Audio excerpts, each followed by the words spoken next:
Olá, eu me chamo Tadiane. Juntamente com as minhas colegas Patrícia, Ana Kátia e Ana Gabriela aqui presente, nós realizamos o estudo sobre a integração do neuromarketing e da neurocomunicação na formação acadêmica. E vemos assim também aproveitar para agradecer o acolhimento que o quarto Congresso Internacional de Neurocomunicação e Neuromarketing nos deu, mais uma vez, e acima de tudo, parabenizar a organização por mais este evento. E então, tal como a Tadiane disse, a nossa proposta para o evento é a integração do neuromarketing e da neurocomunicação na formação académica. Esta proposta, esta ideia surgiu efetivamente por causa desta frase de Lorente Quenta que nos levam a esta realidade dos consumidores exigirem soluções adaptadas às suas necessidades, mas acima de tudo, de encontrarem alguém que lhes ofereça exatamente aquilo que eles procuram. Baseado nesta ideia, nesta problemática, decidimos criar um estudo que nos permitisse defender ou comprovar dois objetivos. Primeiro, a análise da presença das áreas da neurocomunicação e do neuromarketing nos planos de estudo e nas linhas de investigação de- do- de- das instituições de ensino superior da Península Ibérica, Portugal e Espanha, e depois identificar a expansão das investigações científicas do neuromarketing e da neurocomunicação dentro da academia. Para isso, sustentámos num referencial teórico com aquilo que consideramos três grandes pesos pesados dentro da área da neurocomunicação. Primeiro temos as questões que nos trazem das inteligências múltiplas do Howard Gardner. Ele traz-nos efetivamente um livro chamado As Estruturas da Mente e a Teoria das Inteligências Múltiplas, em que ele reconhece e desenvolve diferentes tipos de inteligência, e cada um de nós é um indivíduo, em que o processo, e pela sua individualidade, o seu processo de raciocínio apreende e transforma a informação em conhecimento de diferentes modos, e foi isso que Gardner estudou. Temos depois também Kandel, que com um livro chamado A Emergência da Nova Ciência da Mente na Procura da Memória, ele fala desta ideia de compreender os mecanismos moleculares da própria memória, como é que ela desenha as estratégias que promovem a retenção e a memória duradoura a longo prazo, não é? Portanto, esta relação entre a memória e a forma como ela se constrói traduz-se no processo de aprendizagem.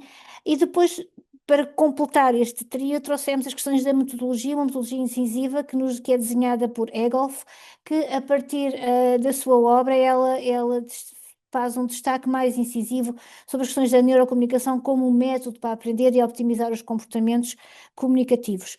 Estes três grandes pilares acabam por nos sustentar esta investigação, porque constatam a individualidade de cada um dos seres, que o processo dessa individualidade é de seres inteligentes, que essa inteligência nos traz a constatação do mundo a partir da aprendizagem que nos leva à memória, a memória a longo prazo, e depois a metodologia incisiva que é necessária para criar um processo de aquisição do conhecimento que nos leva à aprendizagem. Para atender esses objetivos que nós nos propomos, nós trabalhamos com uma bibliometria que foi realizada em artigos da língua inglesa e trabalhamos com a base Scopus, que é uma base que é conhecida pela sua interdisciplinaridade. Nós trabalhamos com dois termos, neuromarketing e neurocomunicação, durante os anos de 2020 e entre os anos de 2020 e 2025. Esse estudo bibliográfico foi analisado de forma quantitativa através da ferramenta Voss-Wilmer, e a partir desta ferramenta foi realizada a partir desses resultados foi realizada a análise da presença do neuromarketing e da neurocomunicação nos planos de estudo de comunicação e marketing das instituições superiores de Portugal e Espanha. Diante dos dados que a gente teve resultado, nós encontramos 199 artigos que efetivamente são das áreas das ciências sociais.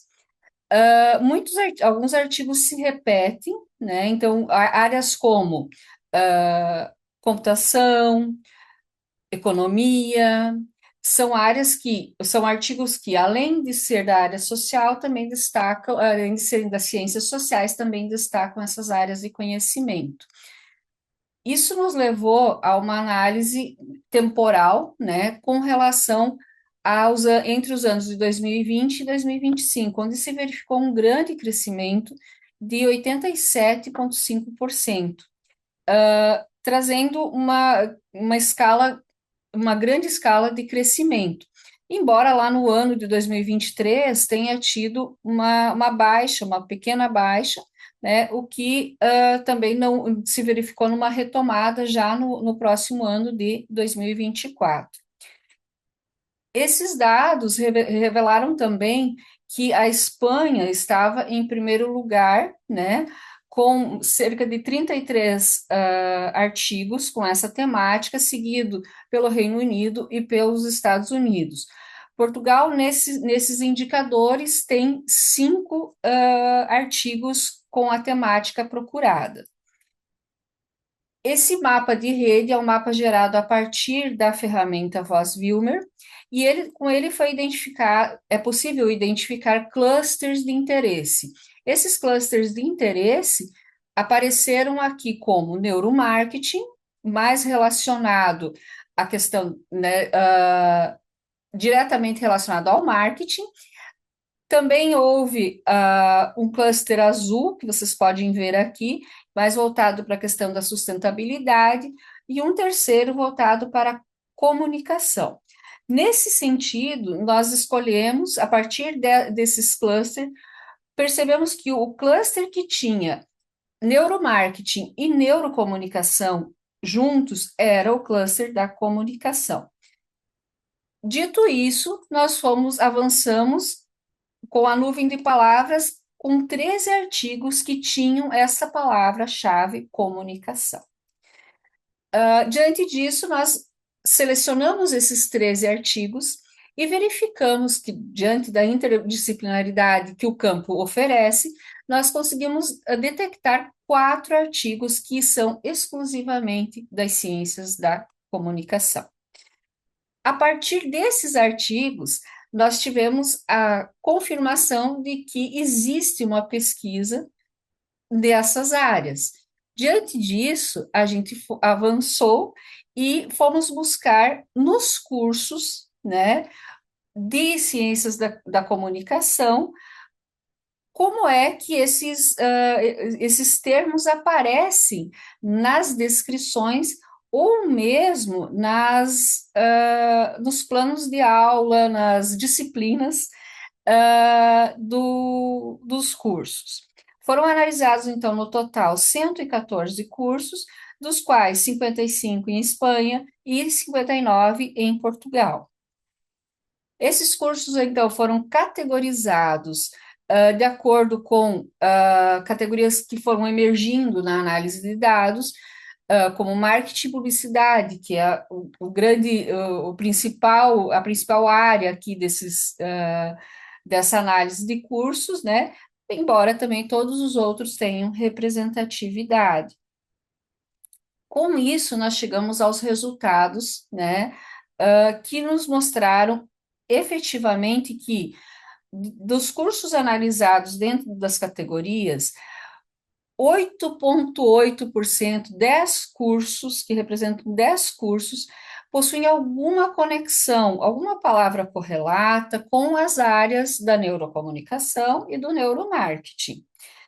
Embora, né, a grande maioria, os 104 restantes, não possuem nenhuma relação. E, curiosamente, dentro dos 10 cursos que representavam 8,8% do nosso resultado, apenas um menciona explicitamente o termo neuromarketing, né? O que é uma fração muito pequena diante do número de dados que a gente tinha, que corresponde, então, a 0,9% do total da formação oferecida.